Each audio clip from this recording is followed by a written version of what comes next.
유튜브 시청자 여러분 안녕하십니까. 해오름입니다. 방사님 초청했습니다. 방사님 안녕하십니까. 안녕하십니까? 오늘의 도론도담의 주제는 도마복음 속의 선사상이라는 제목으로 도론도담을 나눠보도록 하겠습니다. 방사님. 예, 이 도마복음이요. 말하자면은 기독교의 복음 중에 하나입니다. 도마복음 제목에서 잘 아실 수가 있겠죠. 이 도마복음은 원래는 이제 발견이 안 됐습니다. 발견이 안 됐는데 1945년에 이집트의 남부 지역에 있는 그 나그 함마디라는 조그마한 지역에서 발견이 됐는데요. 나그 함마디는 원래는 사람들이 모릅니다. 이런 지역이 있는지조차 몰라. 이집트 사람들도 잘 몰라요. 남부에 있는 주의 어느 조그마한 지역 이름입니다. 지방 이름. 그런데 여기서 이제 비료를 구하러 갔던 일단의 소년들이 뭐에 씌었는지 어느 그 큰 바위 밑에 거기 그 흙을 파기 시작한 겁니다. 그 이집트 남부 지역은 뭐 그렇답니다. 나일 강변도 뭐 그렇지만은 땅 파면은 질 좋은 비료가 나온답니다. 그 웬만한 데 가서 파면은. 그래서 이 소년들도 이제 가서 거기를 이제 팠답니다. 저기 뭐 양질의 비료가 나올 것 같다라고 보고 그렇게 이제 파기 시작했는데 파다가 보니까 항아리가 나온 겁니다. 항아리가 나오니까 이 소년들은 이제 여기에 이제 뭔가 귀중한 것이 있는 모양이다. 금덩어리 같은 게 있는갑다 하고 이제 항아리를 깨버린 겁니다. 항아리를 깨니까 뭔가가 나오기는 나왔는데 뭐가 나왔느냐? 검은 보화가 아니라 두루마리가 나온 겁니다. 두루마리. 아주 뭐 오래된 것처럼 보이는 두루마리. 그러니까 그걸 깨고 해버리니까 갑자기 그냥 이 두루마리의 일부가 뭐 재가 돼버리고 뭐 그렇게 돼버린 겁니다. 그래서 이 소년들 중에 이제 제일 연장자가 뭐 18인가 뭐 19인가 뭐 그렇게 됐는데 그 연장자가 이제 그 두루마리를 가지고 자기 집으로 갖고 갔답니다. 갖고 가서 이제 우리 같으면은 이 일제 시대나 아니면은 이제 해방되고 나서 그런 게 이제 발견이 됐다 하면은 바로 엿바꿔 먹어버리죠.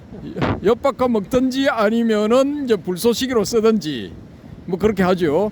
근데 이집트도 거의 비슷해요. 이집트도 비슷해서 아들들이 그걸 들고 오니까 그 형하고 동생하고 이제 둘이가 갔는데 그 형이 그 무리들 중에 나이가 제일 많았던 것 같습니다.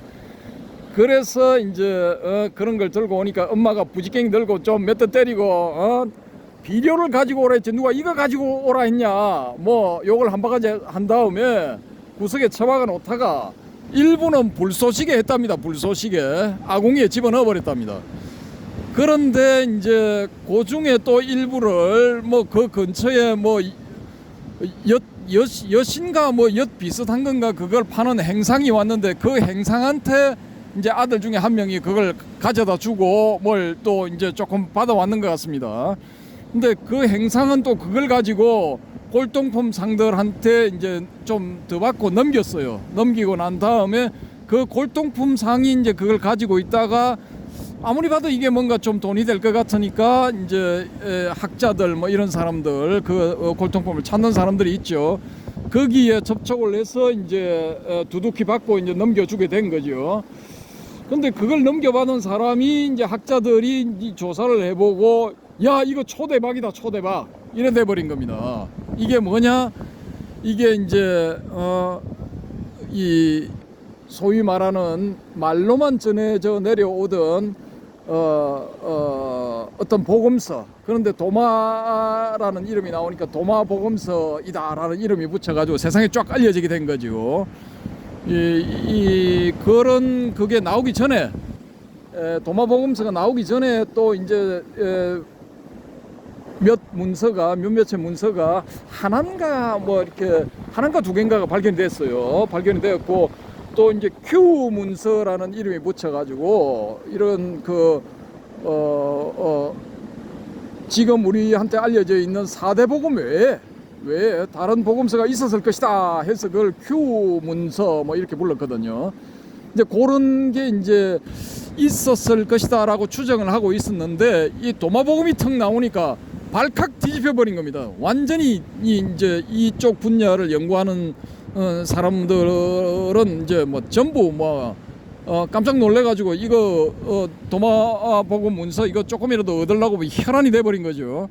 그래서 이 가치가 엄청 올라가게 되고 이집트 고 문서청인가 그 담당하는 관청이 있답니다. 거기도 뒤집혀 가지고 막 당장 이거 경로를 역추적해 가지고 문서가 남아 있는 게 있으면 전부 다 입수해와 긴급 명령이 떨어지고 막 생 난리가 났죠.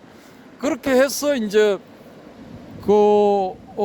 처음에 그걸 발견하고 집으로 가져갔던 그 소년의 집으로 이제 사람들이 들이닥쳐서 남은 걸 싹 쓸어가 버린 겁니다. 싹 쓸어갔는데 다행히 이제 일부 아궁이에 들어가고 일부 엿바꿔 먹고 한 나머지는 고스란히 그대로 있었답니다. 그러니까 방치돼 있었던 거죠. 방치.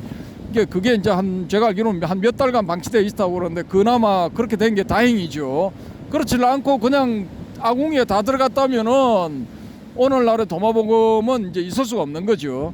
그래서 이제 이 도마복음에 대한 연구가 본격적으로 시작이 되었는데 이 도마는 누구냐? 예수의 12제자 중에 한 명인 도마입니다. 도마. 요즘 유행하는 이름 중에 토마스, 서양의 토마스라는 이름이 이제 이 도마에서 왔거든요. 이 도마복음이 이제 딱 나옴으로 인해서 소위 말하는 정경이 아닌 외경의 시대가 열려버린 겁니다. 외경의 시대가 쫙 열려버렸는데 이 도마복음이 사람들한테 성경학자들 혹은 기독교인들한테 충격을 준 게 뭐냐? 이 도마복음의 특징은 말로 되어 있는 겁니다. 말. 고상한 표현으로 예수님의 말씀으로만 이루어진 겁니다. 말씀, 어록복음인 겁니다. 보통 4대 복음은 예수님의 행적 중심으로 해서 이제 말씀이 조금씩 섞여 있죠. 일종의 전기, 바이오그래피 전기가 되어버린 겁니다. 그런데 이건 순수하게 이제 이 말 그대로 가스펠이 되어버린 거예요. 리얼 가스펠, 순수 복음. 말씀으로만 이루어져 있어요. 말씀으로만 이루어져 있는 복음이 딱 이렇게 이제 세상에 등장을 하니까 일단은 학자들은 이제 생 난리가 났고 그 다음에 두 번째 난리가 난 건 어디냐? 기독교계가 뒤집어진 겁니다. 왜냐? 이 도마복음에 실려 있는 예수님의 말씀이 자기들이 지금까지 가르쳐온 것들하고는 완전히 다른 거예요. 완전 배치되는 거야. 정반대를 가르치고 있어요. 이 도마복음에 있는 예수님의 말씀은 뭐냐? 지금 기독교인들이 이야기하는 것처럼 하나님을 경배하라, 하나님의 아들인 주 예수 그리스도를 경배하라, 이거하고는 전혀 안 맞는 거야. 그런 말은 거의 없어요. 거의 없고 주로 하는 주장이 뭐냐? 나의 제자들아, 혹은 이 글을 보는 사람들아, 네 안에 들어있는 신성, 네 안에 들어있는 불성, 네 안에 들어있는 그것, 네 안에 들어있는 아버지를 찾아라, 뭐 그런 거야 전부 다. 예? 그러니까 개개인 안에 다 신성도 있고 뭐 불성이라는 소리는 안 하지만은 개개인 안에 들어있는 그것을 찾아라 이렇게 나옵니다. 그것을 개개인 안에 들어있는 그걸 찾아라. 이 인간들아, 니들이 할 일은 그걸 찾아야 되는 거지. 뭐 어디 가가지고 복을 주세요, 하나님 아버지 돈 주세요, 밥 주세요, 뭐 권력 주세요, 감춰 주세요 이런 거 하고는 전혀 상관이 없어요. 아무 상관이 없고 지금 그 현재의 교회 집단이 만들어 놓은 그런 그 어떤 구조, 즉 이 하나님의 대리인인 이 목사님, 신부님 이런 거 다 필요 없어. 목사 신부 저리 가야 가까이 오지 마. 니들 가까이 오면 오염돼 오지 마. 그런 인간들한테 의존하지 말고 너 안에 들어있는 신성, 너 안에 들어있는 아버지 혹은 너 안에 들어있는 아버지의 나라를 발견하라, 찾아라. 그러면 너는 영생을 얻을 것이다. 이렇게 돼 있어요. 예? 주 하나님 아버지 앞에 엎어지고 미샤메다 하면 영생 얻어지는 게 영생이 아니야. 여기서는 도마복음에서는 그게 영생이 아닙니다. 그러니까 이 뒤집어질 수밖에 없는 거고 이 기존의 교단의 목사님 신부님들은 악마의 복음이다. 저건 복음이 아니다. 악마의 소리다 하고 이제 배척을 하고 총공격을 하게 돼버린 겁니다. 그러니까 지금 현재 목사님 신부님들이 이렇게 이제 분기탱천해서 나선 것처럼 이 도마복음이 처음 등장했을 때도 마찬가지 똑같은 반응이 나왔어요. 지금 이 학자들의 이 연구에 의하면은 똑같은 분석이 나왔습니다. 그래서 이제 그런 이런 그 도마복음의 내용을 안 이런 그 주요한 지도자, 교회 지도자들이 저건 악마의 문서니까 저런 비슷한 종류의 문서를 모두 모아서 폐기 처분하자. 각자 각 교구에서 가지고 있는 그 교구 내의 이런 불온 문서들은 전부 모아서 불질러라. 이게 명령으로 내려왔어요. 3세기경 지금부터 한 1700년 1800년경에 그런 명령이 전국 교구에 하달이 돼버린 겁니다. 그래서 이제 각 교구마다 쌩 난리가 나고 이런 문서들을 모아서 이제 불태우기 시작했죠. 불태우기 시작했는데 이 이집트에 있는 그 어느 이 수도사 혹은 뭐 이 이제 주교가 될 수도 있고 뭐 이렇게 일반 수사가 하고 주교 사이의 중간급 지도자가 될 수도 있고 그런 그 어떤 위치에 있는 사람들이 야 이거 태울 게 아니라 다 모아서 항아리에 넣어 가지고 우리가 땅 속에 숨겨두고 세월이 지난 다음에 우리의 이 관점이 옳은 시대가 오면은 이 우리가 모아서 묻어둔 이 문서들이 이 널리 퍼져나가고 사람들한테 인정을 받게 될 것이다. 이렇게 예측을 하고 묻었던 겁니다. 어디에? 나그 한마디 바위 이 밑에, 언덕에 나그 한마디 교회 언덕에 바위 밑에 묻어버린 거예요. 그걸 이제 비료 찾으러 갔던 애새끼들이 그걸 찾아낸 거야. 이 애들이 야 저 항아리 안에 검은 보화가 있을 것이다 라고 추정하고 깨뜨리질 않았으면은 이게 사람들한테 안 알려졌을 수도 있어요. 야 저걸 우리가 건드렸다가 저 항아리에서 나온 귀신한테 우리가 홀려서 죽을 수도 있으니까 그냥 도로 묻자 이렇게 해버렸으면은 도로 묻고 비밀로 하자 해버렸으면은 이건 세상에 안 나타났어요. 안 나타났는데 검은 보화가 들었을 거다 하고 이제 깨버린 거야.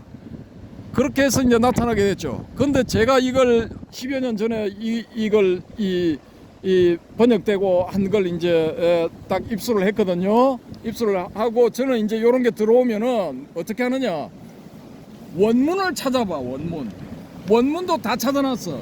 다 찾아놨는데 일단 번역된 걸 보여드릴게요. 번역된 걸 보여드리는데 자 요렇습니다. 요게 10여 년 전에 했기 때문에 오래됐어. 요 위에 도마복음이라고 있죠. 도마복음 The Gospel of Thomas 이렇게 돼 있죠. 요 도마복음 요걸 이제 이 중심으로 해서 앞으로 이제 도마복음 속에 들어있는 선사상 요걸 한번 발굴을 해 보겠습니다. 발굴을 하면은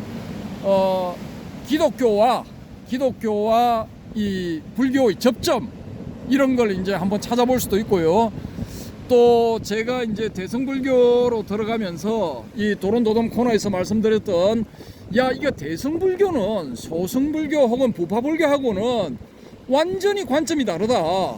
이 다른 관점을 처음으로 이 가르치기 시작한, 처음으로 주장하기 시작한 사람이 지저스 크라이스트가 아닌가. 즉 우리가 예수라고 부르는 그 인물이 이 목숨의 위협을 피해서 인도로 와서 여기서 이제 본격적으로 가르치기 시작한 것이지 않느냐라는 주장을 했었죠.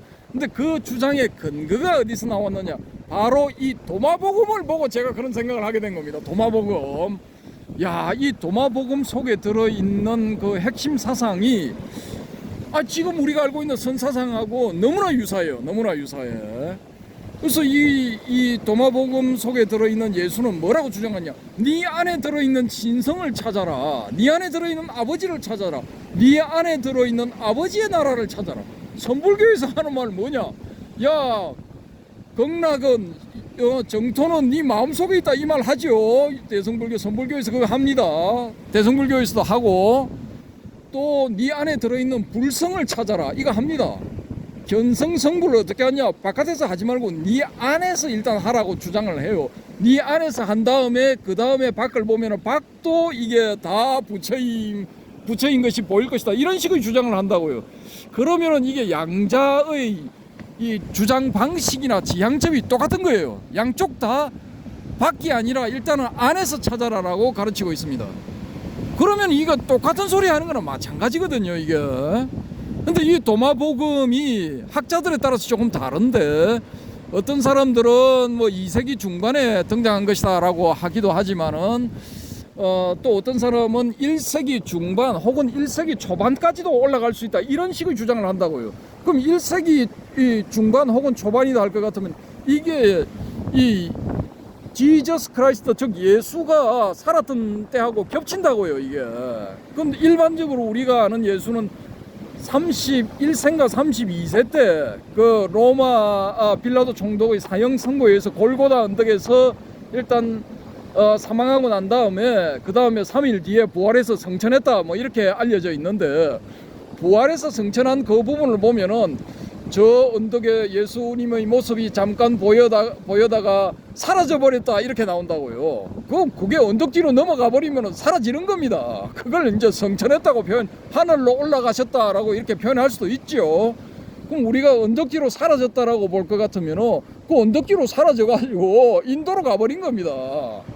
인도 자기가 12살 때 가가지고 29살 때까지인가 뭐 공부를 했던 인도면은 자기한테 굉장히 친근하고 지형지세도 잘 알 뿐더러 그 주변 거기에 있는 사람들하고 인맥도 있을 거란 말입니다. 그래서 자기가 목숨을 구명하기 위한 망명천원은 인도가 딱 맞아요. 딱 맞아 떨어지는 겁니다. 그러면 거기 가서 지금 그 인도 서북부 소위 말하는 이제 카슈미르 지역, 그 지역 근방, 지금 그 파키스탄 북부 지역하고 인도 서북부 접경지대 그 근처에서 살면서 자신의 가르침을 폈을 가능성이 높다라는 겁니다. 이게 사람이 이제 일정 경지에 오르면은 뭔가 달라도 다르거든요. 몸에 아우라가 나타난다든지 광채가 나타난다든지 아니면은 분위기 자체가 달라집니다. 그럼 그 주변에 살던 사람들이 보고 보통 사람이 아닌 것 같으니까 몰려들어 가지고 아이고 우리가 뭐 도움이 될 만한 말씀을 해 주시기 바랍니다, 이런 요청이 있었을 것이고, 예수는 또 거기서 또 뭐 마지못해 자의반 타의반으로 가르침을 폈을 가능성이 높단 말입니다. 근데 그때 이제 편 가르침이 지금 도마복음 속에 들어있는 그런 가르침일 가능성이 높다, 저는 이렇게 봅니다. 어디까지나 저의 이제 뇌피셜인데, 무슨 개소리를 하느냐 하시는 분들은 또 댓글을 달아서 이것이 진실이다라고 밝혀주시기를 바라고요. 또 우리 제가 항상 의지하는 우리 자유한국님, 바람의 금경님도 고견을 한번 남겨주시기 바랍니다. 그래서 이제 일단 제가 운을 띄웠고요. 우리가 이제 법보 단경을 끝내고 전등록을 따라가면서 본격적으로 선사상에 대해서 이제 탐구를 할 것인데, 거기에 병행해서 이 도마복음을 살펴보면은 정말 유사한 점들이 많다라는 것을 느끼실 수가 있을 것입니다. 또 이 선사상에 조예가 깊은 분들이 이제 의외로 고수님들이 지금 이제 자유항공님이나 그 바람의 경백님 외에도 제가 이 바람결에 이제 이렇게 들은 소문에 열 것 같으면 많이 계시는데 그분들도 우리 토론 장소로 한번 나와 주시기 바랍니다. 그래서 이 공론의 장, 하버마스의 공론의 장을 한번 형성을 해 보십시다. 예, 이상입니다. 감사합니다. 네, 방사님 너무너무 수고하셨고요. 바람이 보기보다 이렇게 오늘 바람이 좀 있네요. 그래서 이렇게 이거를 갖고 하랬는데 어쨌든 시청자 여러분 어떠셨습니까? 앞으로 많은 기대 부탁드리고요. 댓글 많이 부탁드리겠습니다. 감사합니다. 방사님 고맙습니다. 감사합니다.